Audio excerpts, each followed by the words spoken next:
आज हम एक ऐसी ट्रिक करेंगे जिससे आप इलेक्ट्रोमैग्नेटिक स्पेक्ट्रम में जो इलेक्ट्रोमैग्नेटिक रेडिएशंस हैं उनका सीक्वेंस अच्छी तरह से याद कर पाएँ। जितने भी इलेक्ट्रोमैग्नेटिक रेडिएशंस हैं सबकी वेवलेंथ और सबकी फ्रीक्वेंसी कैसी होती है, अलग अलग होती है, और ये दोनों एक दूसरे के इन्वर्सली होते हैं।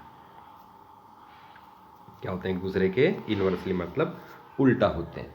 तो सबसे पहले हम इलेक्ट्रोमैग्नेटिक स्पेक्ट्रम की डेफिनेशन पढ़ते हैं, फिर मैं आपको ट्रिक के बारे में बताऊंगा कैसे आप इस सीक्वेंस को याद कर सकते हैं। तो इलेक्ट्रोमैग्नेटिक स्पेक्ट्रम क्या है? ये एक सीक्वेंस है, ठीक है, जिसमें क्या है? अरेंजमेंट है। किसका अरेंजमेंट है? Different electromagnetic radiations in order of their increasing wavelength या फिर डिक्रीजिंग फ्रीक्वेंसी। जिस इलेक्ट्रोमैग्नेटिक रेडिएशन की वेवलेंथ सबसे ज़्यादा होगी उसकी फ्रीक्वेंसी सबसे कम होगी।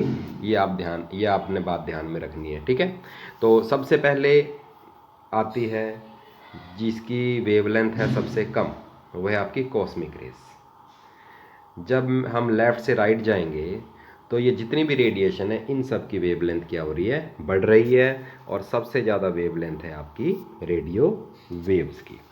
चलिए अब हम ट्रिक के बारे में बात करते हैं, ठीक। कोलंबो गया एक्सरे करवाने, एक्सरे करवाने,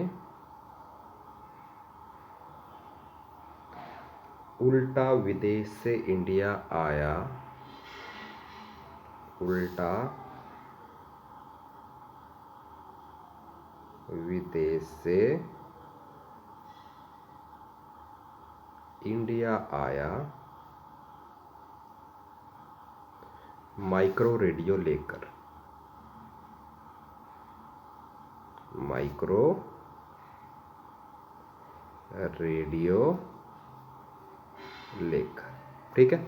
अब देखिए कोलंबो, कोलंबो CO से स्टार्ट होगा तो उससे तो बनेगा आपका कॉस्मिक रेस, ठीक है। गया, गया का मतलब गामा रेस। एक्सरे, एक्सरे ऐसे का ऐसा रहेगा, ठीक है। एक्सरे करवाने, ये जोड़ना है आपने। उल्टा, उल्टा आएगा अल्ट्रा वायलेट रेस से, उल्टा बनेगा आपका। उल्टा आया विदेश से, विदेश से VI, विदेश, ठीक है। विदेश बताएगा आपको विजिबल रेस को। इंडिया आया IN, ये बताएगा आपको इंफ्रारेड रेडिएशंस के बारे में।